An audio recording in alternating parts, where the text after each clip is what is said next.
What if I told you that a single phone call could steal everything you've ever worked for? What if I told you that the person who destroyed your life was someone you trusted like a brother? And what if I told you that sometimes the perfect revenge takes 20 years to unfold?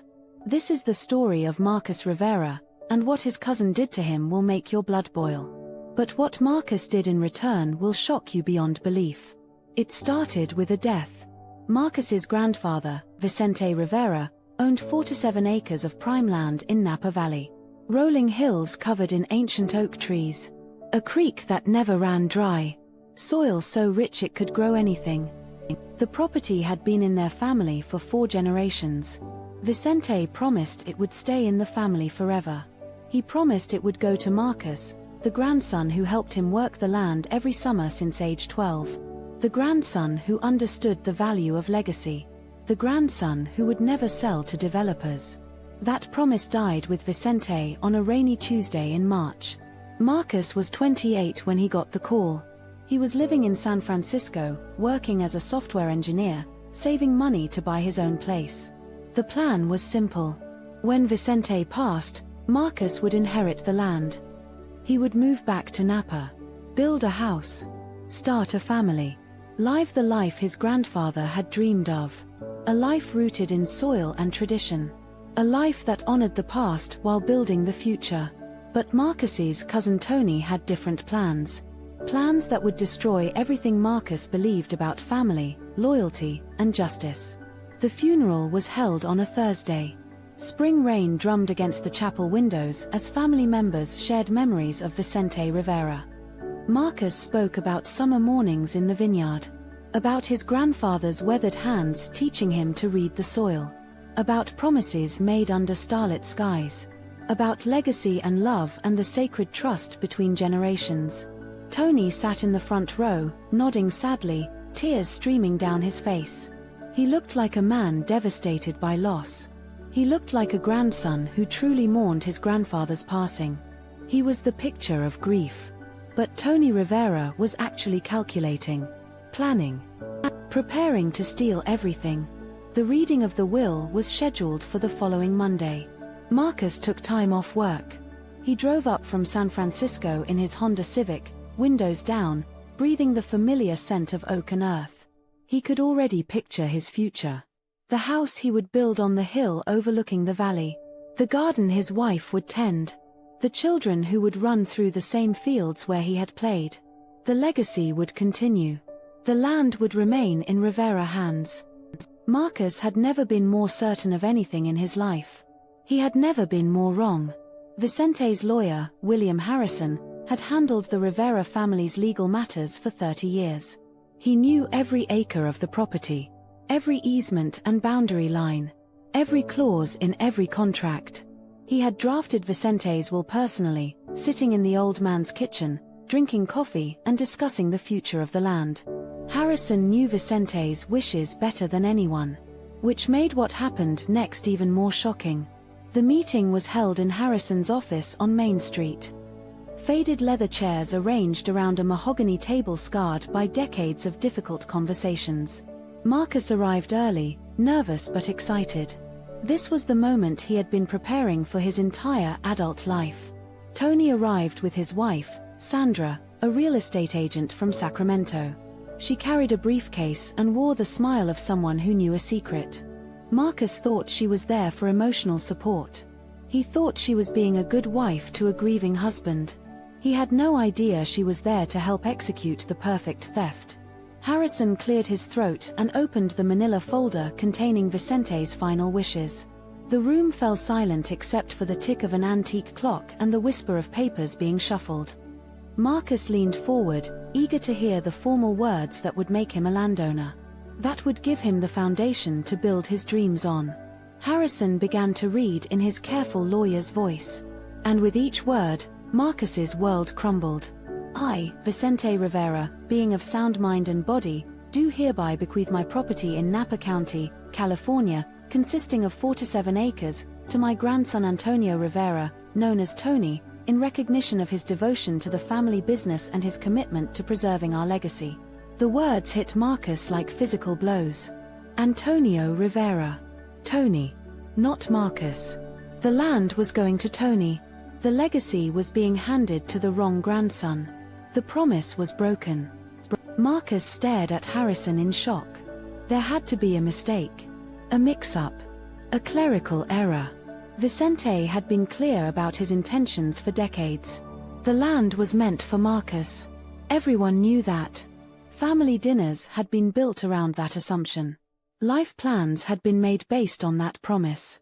How could Vicente have changed his mind without warning? How could he have betrayed Marcus so completely? But Tony wasn't surprised. Tony nodded solemnly as Harrison continued reading the details of the inheritance. The house.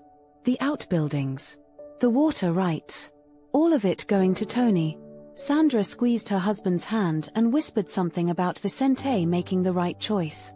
About Tony being ready for the responsibility. About Marcus being too focused on his career in the city to properly care for the land. Her words stung because they sounded almost reasonable. Almost true. Harrison finished reading and looked up at the shocked faces around his table. Marcus was pale, his hands trembling slightly. He opened his mouth to speak, to protest, to demand an explanation. But what could he say? The will was legal. Properly executed. Witnessed and notarized. Vicente's wishes were clear, even if they made no sense. Even if they broke Marcus's heart. Even if they destroyed everything he had planned for his future. When was this will written? Marcus finally managed to ask. His voice sounded hollow, distant, like it was coming from someone else's throat. Harrison consulted his notes. 3 weeks ago, he replied. Your grandfather came in on a Tuesday morning. Said he had been thinking about the future of the property. Said he wanted to make some changes. He seemed very determined. Very sure of his decision. 3 weeks ago. Marcus felt sick. 3 weeks ago, Vicente had seemed fine. Happy, even. They had talked on the phone about Marcus's upcoming visit. About plans for spring planting. About the future of the vineyard. Vicente had given no hint that he was reconsidering the inheritance. No warning that he was about to shatter Marcus's dreams. The betrayal cut deeper than the loss of property. The deception hurt more than the broken promise. Tony spoke for the first time since the reading began. I know this is hard, Marcus, he said, his voice heavy with false sympathy. But Grandpa made his choice. He knew I would take care of the land. He knew I would keep it in the family. You have your career in the city. Your life there. This land needs someone who can be here full-time. Someone who understands the responsibility. His words were reasonable. Logical. Completely convincing. And completely false. Marcus wanted to argue. To fight. To demand answers. But he was outnumbered and outmaneuvered. Tony had the legal documents. Sandra had the knowing smiles. Harrison had the official authority. Marcus had only shock and betrayal and the crushing weight of dreams that would never come true. He stood up slowly, his legs unsteady, and walked out of the office without another word. Behind him, Tony and Sandra began discussing their plans for the property. Their voices followed him into the parking lot like knives in his back. The drive back to San Francisco was a blur of tears and rage and disbelief. Marcus couldn't understand what had happened. Vicente had been his mentor, his hero, his guide toward a meaningful future. They had walked the property together countless times, discussing conservation and cultivation and continuity. Vicente had spoken passionately about keeping the land in family hands.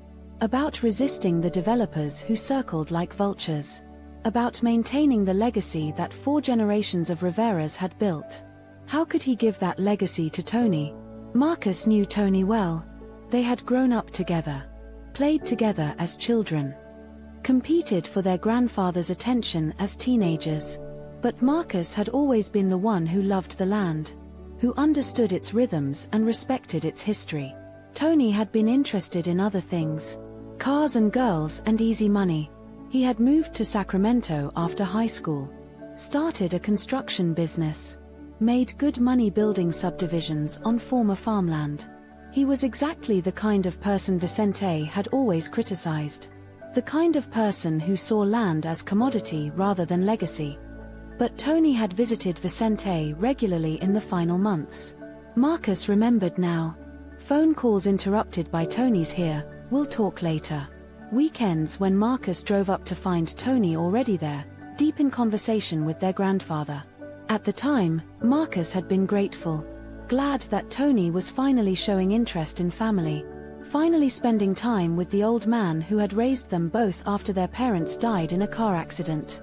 Marcus had no idea that Tony was poisoning Vicente against him. Spinning lies and building a case for why Marcus couldn't be trusted with the family legacy. What lies had Tony told? Marcus tortured himself trying to imagine the conversations. Maybe Tony had convinced Vicente that Marcus would sell the land. That a software engineer couldn't be trusted to run a vineyard. That city life had corrupted Marcus's values. That only Tony truly understood the importance of family. Whatever Tony had said, it had worked. Vicente had changed his will. The old man who valued loyalty above everything had been convinced that Marcus was disloyal. The grandfather who preached about family bonds had been persuaded that Marcus couldn't be trusted. The betrayal was complete and devastating. Marcus threw himself into work, trying to forget the pain of loss and betrayal. Modernization. Development. The very things Vicente had sworn to prevent. The first change was subtle. Tony paved the dirt road that wound up to the old farmhouse. For safety, he told family members who asked. Grandpa would have wanted better access. But Marcus knew Vicente had loved that dirt road. Had insisted on keeping it natural. Had said paved roads invited the wrong kind of visitors. Tony was erasing his grandfather's preferences one asphalt ton at a time. Next came the trees. Ancient oaks that had shaded Vicente's morning coffee for 50 years. Trees that had been landmarks in Marcus's childhood adventures. Trees that Vicente had called the guardians of the property. Tony cut them down to improve the view from the main house. To increase property values. To make the land more attractive to potential buyers. Because despite his promises about preservation, Tony was already thinking about profit. Sandra's real estate expertise became more obvious with each passing month. She had connections with developers, relationships with planners, knowledge of zoning laws and subdivision regulations. She knew exactly how to transform 4 to 7 acres of family legacy into maximum financial return. And she was patient, careful, strategic. She understood that dramatic changes would raise questions. Better to make gradual improvements that looked like maintenance until the property was ready for its real purpose. Marcus heard these updates through his Aunt Maria, Vicente's daughter. She was disturbed by the changes but felt powerless to stop them. Tony was the legal owner now. He could do whatever he wanted with the land. Even if those changes dishonored Vicente's memory. Even if they violated every principle the old man had held sacred. Even if they broke the hearts of family members who understood what was really happening. But Maria shared something else with Marcus. Something that made his blood run cold. 2 weeks before Vicente changed his will, Tony had brought a man to visit the property. A well-dressed stranger with expensive shoes and a measuring tape. Someone who walked the boundaries and took notes. Someone who nodded approvingly at the creek and the southern exposure and the development potential.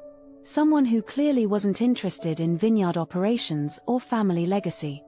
Someone who saw dollar signs where Marcus saw sacred ground. The pieces began falling into place. Tony's sudden interest in spending time with Vicente. Sandra's presence at family gatherings with her briefcase and knowing smiles. The convenient timing of the will change. The rapid property improvements that looked suspiciously like preparation for sale. Marcus realized he had been the victim of a long-term con. A carefully orchestrated campaign to steal his inheritance. Tony hadn't just taken advantage of an opportunity. He had created the opportunity through months of manipulation and lies. Marcus hired a lawyer to contest the will. Surely there were grounds for challenging such a dramatic last-minute change. Surely Vicente had been under undue influence. Surely Tony's manipulation could be exposed and reversed. But the lawyer was pessimistic. Vicente had been examined by a doctor just days before changing his will. He was deemed competent. The will was properly executed. The witnesses were credible. Unless Marcus could prove fraud or coercion, the document would stand. And proving fraud against a dead man would be nearly impossible. The legal bills ate through Marcus's savings quickly. Depositions and document reviews and expert consultations cost more than Marcus made in months. His lawyer was thorough but realistic. The case was weak. The evidence was circumstantial. The chances of success were minimal. After 6 months of legal warfare, Marcus was forced to admit defeat. Tony would keep the land. The theft was complete. Justice had failed. Family loyalty meant nothing. Marcus was left with nothing but rage and the bitter taste of betrayal.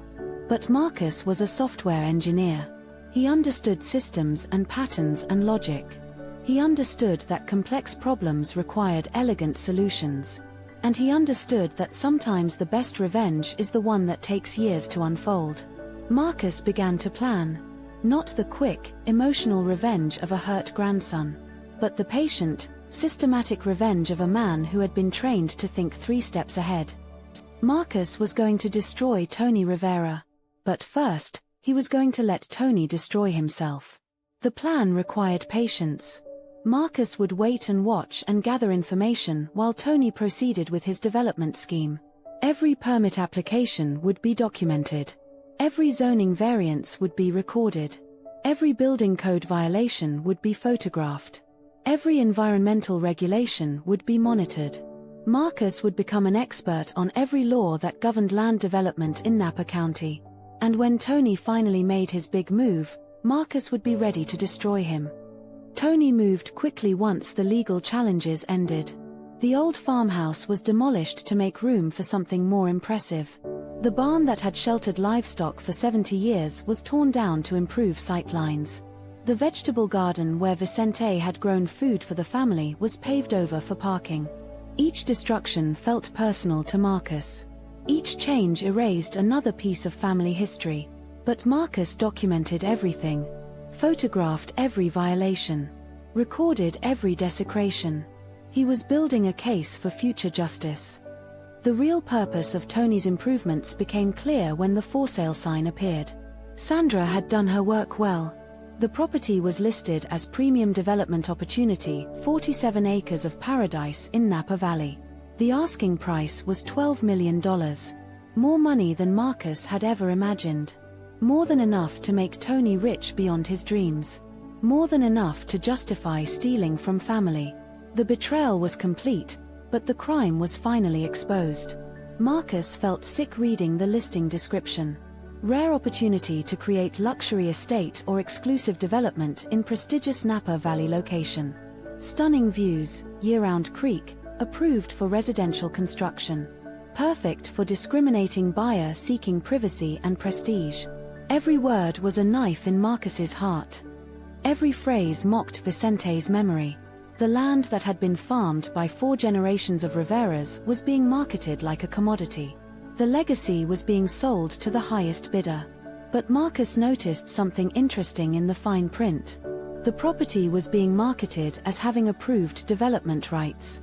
That was curious. Marcus knew Napa County had strict regulations about subdividing agricultural land. Development approval wasn't automatic. It required permits and hearings and environmental reviews. Had Tony really obtained all the necessary approvals? Or was Sandra cutting corners to make the property more attractive to buyers? Marcus began to investigate. What he found was shocking. Tony and Sandra had lied to potential buyers about the development rights. The property was still zoned for agricultural use. No residential subdivisions had been approved. No construction permits had been issued. No environmental impact studies had been completed. Tony was advertising capabilities he didn't have. He was promising buyers something he couldn't deliver. He was committing fraud on a massive scale. Marcus felt a surge of excitement. This was the opening he had been waiting for. The mistake that would bring Tony down. But Marcus didn't report the fraud immediately. He had learned patience from his grandfather. He had learned strategy from years of systematic planning. He would wait until Tony was most vulnerable, until the crime was undeniable, until the consequences would be maximum. Marcus was going to let Tony dig his own grave deeper before he buried him in it. The first serious buyer appeared within weeks. A tech billionaire from Silicon Valley looking for a private retreat. Someone with unlimited money and specific requirements. Someone who wanted to build a compound with multiple homes and recreational facilities. Someone who needed real development rights, not imaginary ones. Tony and Sandra scheduled a site visit for a Saturday morning in September. Marcus made sure to be watching from across the valley with a telephoto lens. The buyer arrived in a helicopter, landing in the field where Vicente's cattle used to graze. He was accompanied by architects and engineers and consultants. A small army of experts who would evaluate every aspect of the property. People who would ask detailed questions about zoning and permits and environmental regulations. People who would expect accurate answers to technical questions. Tony and Sandra looked confident as they led the tour. They had no idea they were about to be exposed. Marcus couldn't hear the conversation from his vantage point, but he could read body language. The buyer's team was taking measurements and soil samples and photographs. They were thorough and professional. Exactly the kind of due diligence that would expose Tony's lies about development rights. Marcus watched through his camera lens as the buyer's attorney pulled out a tablet and began asking specific questions about permits and approvals. He watched Tony's confident smile fade as the questions became more pointed. The site visit ended abruptly. The helicopter lifted off without ceremony, leaving Tony and Sandra standing alone in the field. Even from a distance, Marcus could see their body language change. Sandra was gesturing angrily. Tony was pacing. They had been caught in their lies. The sophisticated buyer had seen through their deception. The first domino was falling, and Marcus was there to document it. But Tony and Sandra didn't give up. They found another buyer. A property management company that specialized in vacation rentals. A business that wanted to build luxury cabins for wealthy tourists. Another buyer who needed real development rights, not fictitious ones. Marcus watched this site visit too, from a different vantage point, with the same telephoto lens. The same questions were asked. The same lies were told. The same disappointed departure followed. Word began to spread through the small community of high-end real estate professionals. The Rivera property was being marketed dishonestly. The development rights were questionable. The sellers couldn't be trusted. Sandra's reputation began to suffer. Her other listings were scrutinized more carefully. Potential clients started working with different agents. The consequences of the fraud were expanding beyond the original crime. Marcus documented everything. Every failed sale. Every disappointed buyer. Every instance of fraud and misrepresentation. He was building a case that would destroy Tony's credibility and Sandra's career. But he was also waiting for the perfect moment to strike. The moment when the consequences would be maximum and the justice would be complete. That moment came sooner than expected. Tony was running out of money. The property improvements had been expensive.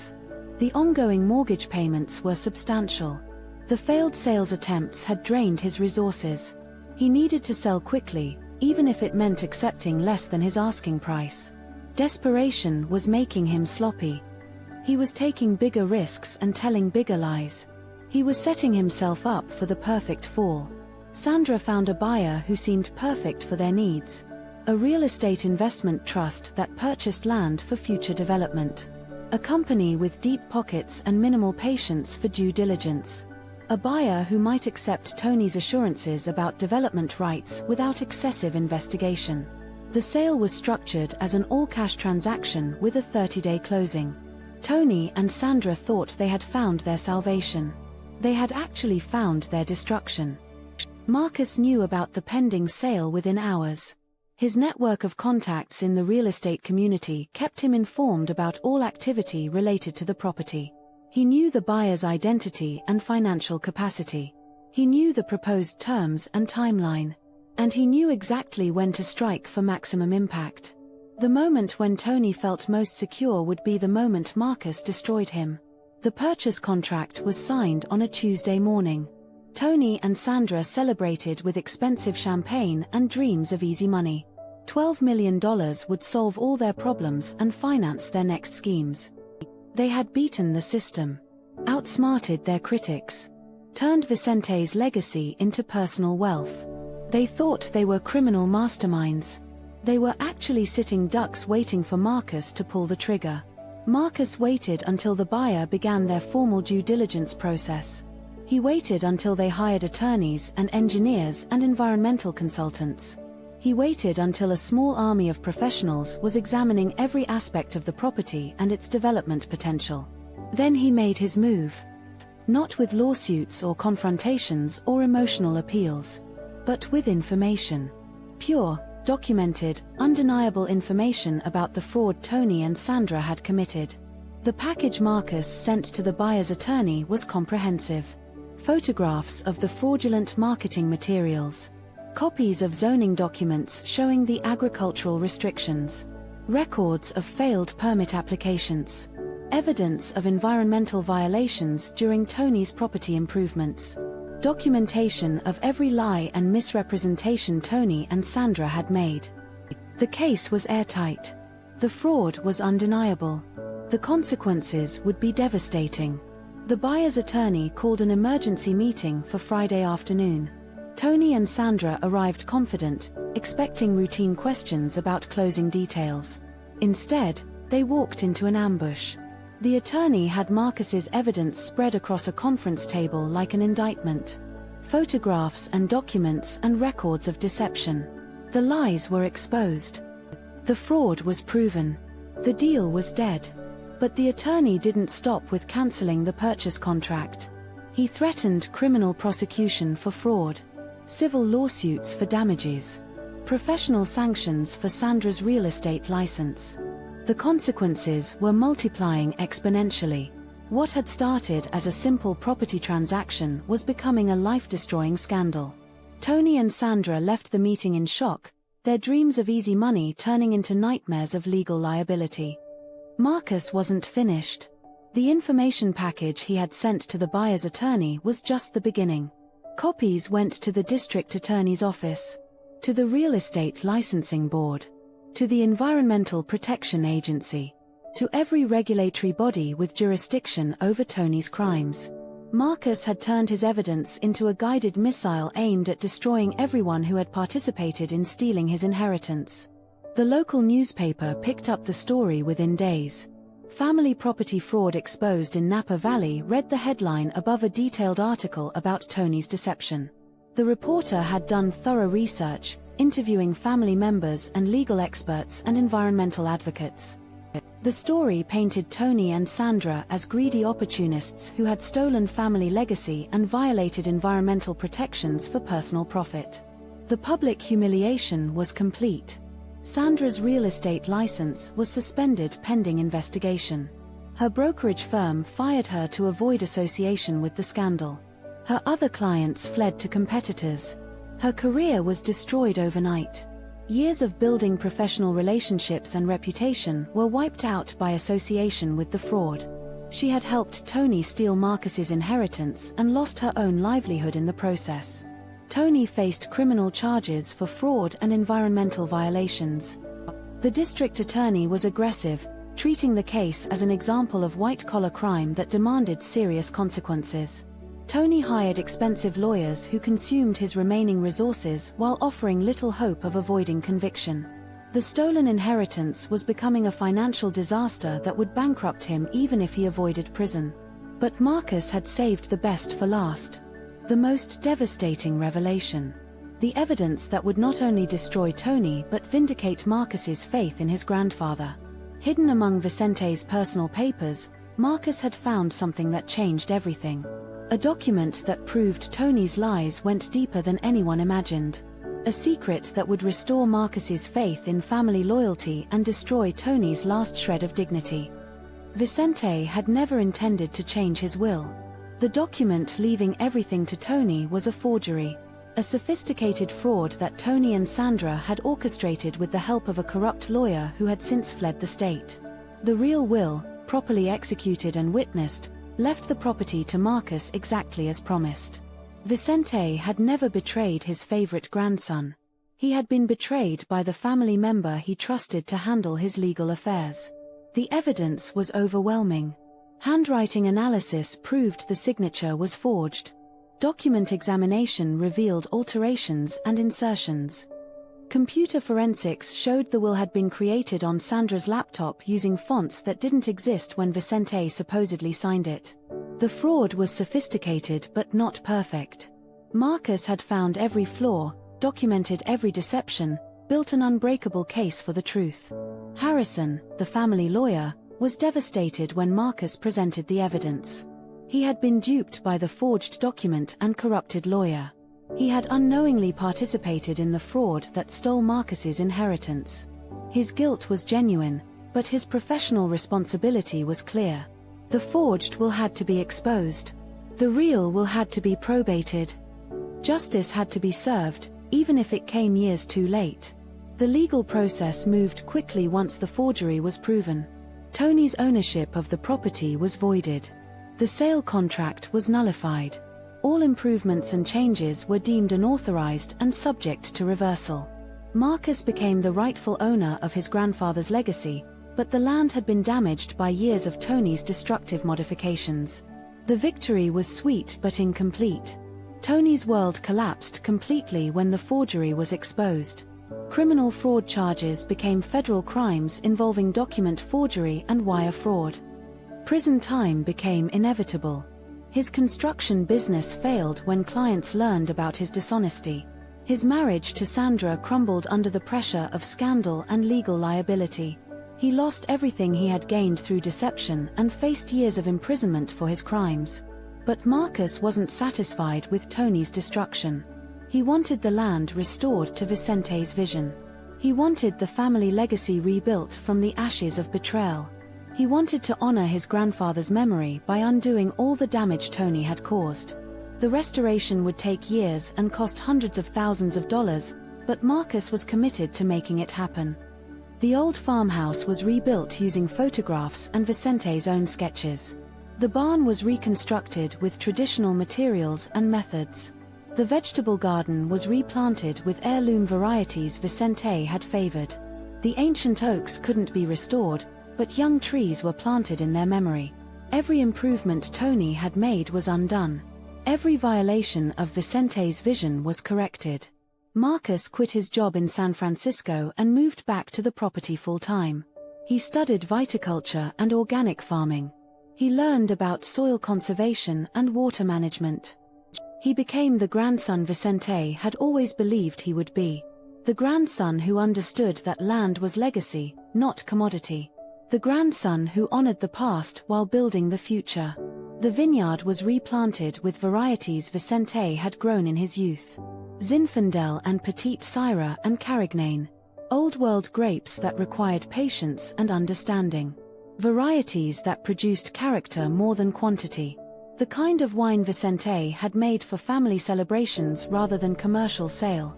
Marcus was rebuilding not just a vineyard but a way of life his grandfather had cherished.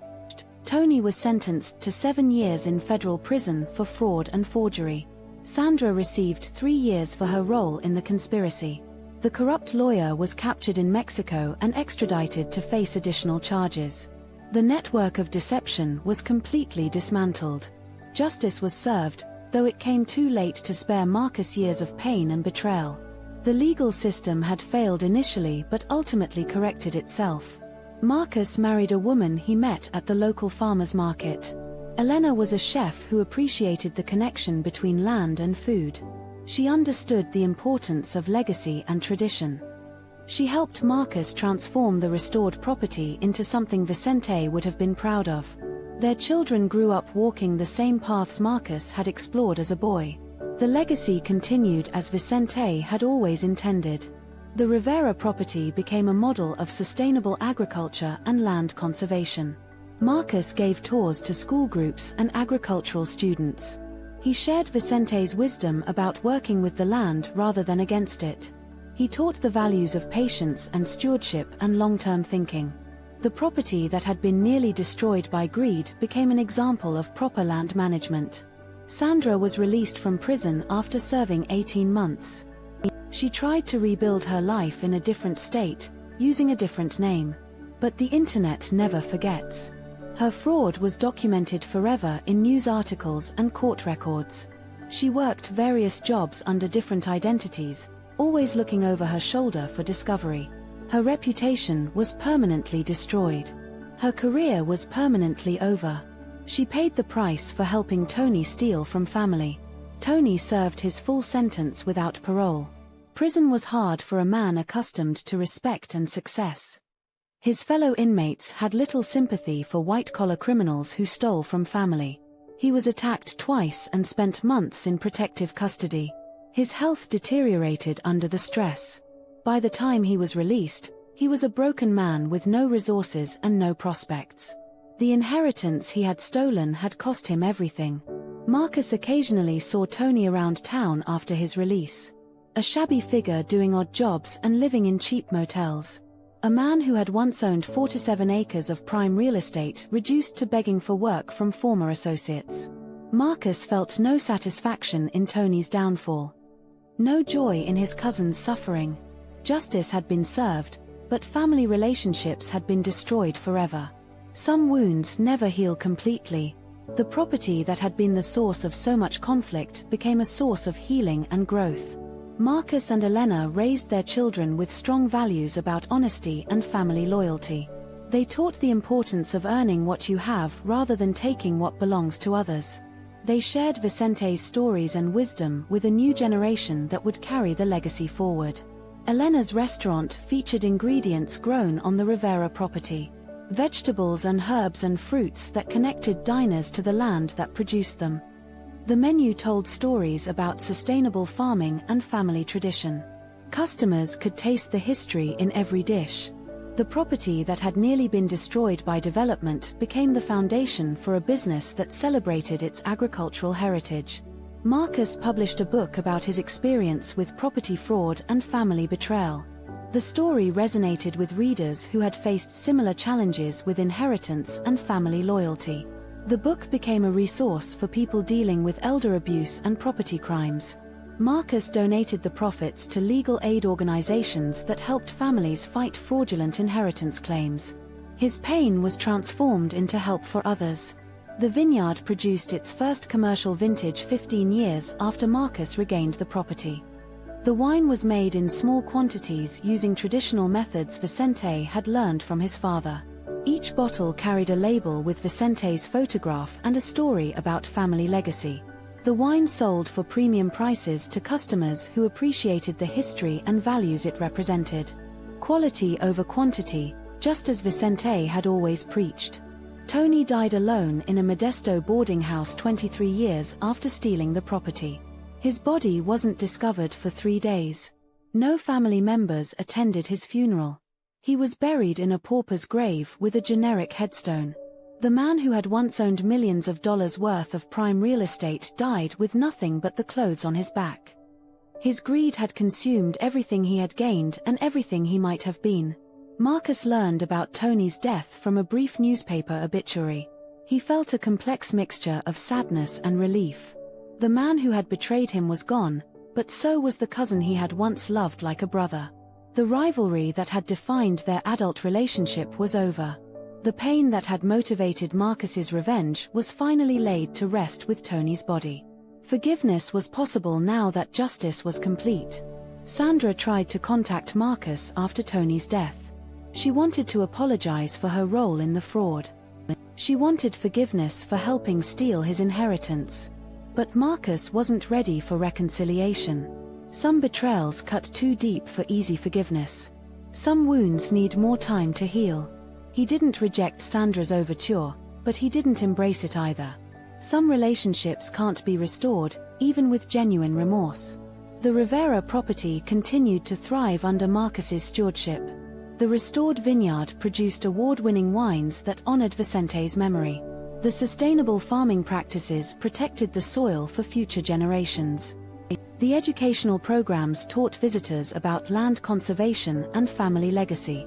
What had started as stolen inheritance became a model of what agricultural land should be. Marcus's children grew up understanding the value of the land they had inherited. Not its monetary worth, but its deeper significance as family legacy and environmental trust. They learned about their great-grandfather's struggles to maintain the property through economic hardships and family pressures. They understood that ownership came with responsibilities that extended beyond personal benefit. The forgery that had nearly destroyed the family legacy became the foundation for new legal protections. Marcus worked with legislators to strengthen penalties for inheritance fraud. His case became precedent for prosecuting sophisticated property crimes. The pain he had endured was transformed into protection for future victims of similar schemes. His grandfather's legacy extended beyond the 47 acres to influence policy and law. Elena established a foundation using profits from the vineyard and restaurant. The organization provided legal assistance to families fighting inheritance fraud.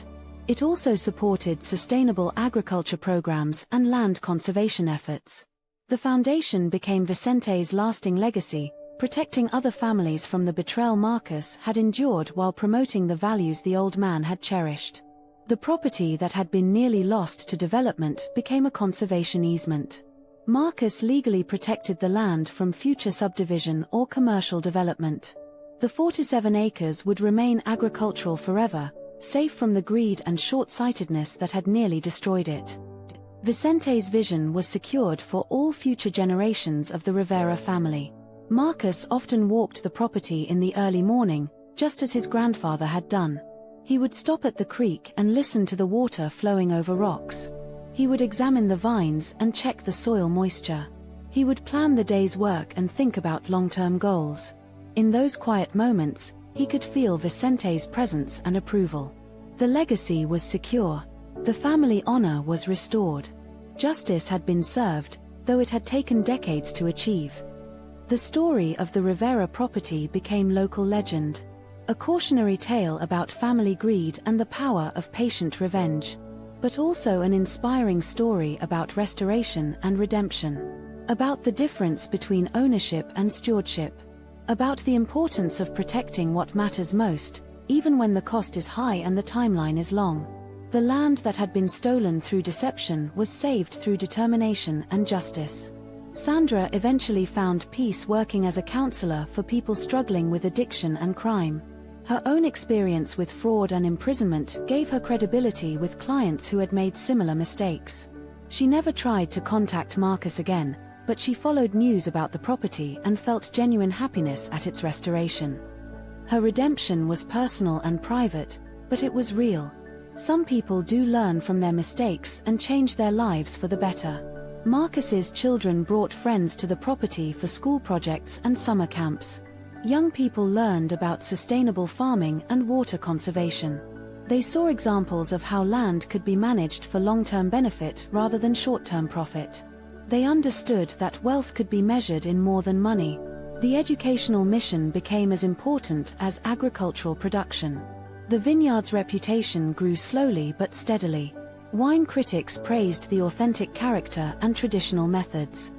Restaurants competed to feature the limited production on their wine lists. But Marcus never increased production beyond what the land could sustainably support. Quality remained more important than quantity. Vicente's values guided every decision about the business built on his legacy. The story attracted attention from documentary filmmakers and journalists interested in family conflicts and property crimes. Marcus seldom granted interviews, preferring to let the land speak for itself. When he did talk to reporters, he emphasized the importance of family loyalty and the dangers of greed. His message was always about prevention rather than revenge. Better to avoid betray. Restaurants competed to feature the limited production on their wine lists. But Marcus never increased production beyond what the land could sustainably support. Quality remained more important than quantity. Vicente's values guided every decision about the business built on his legacy.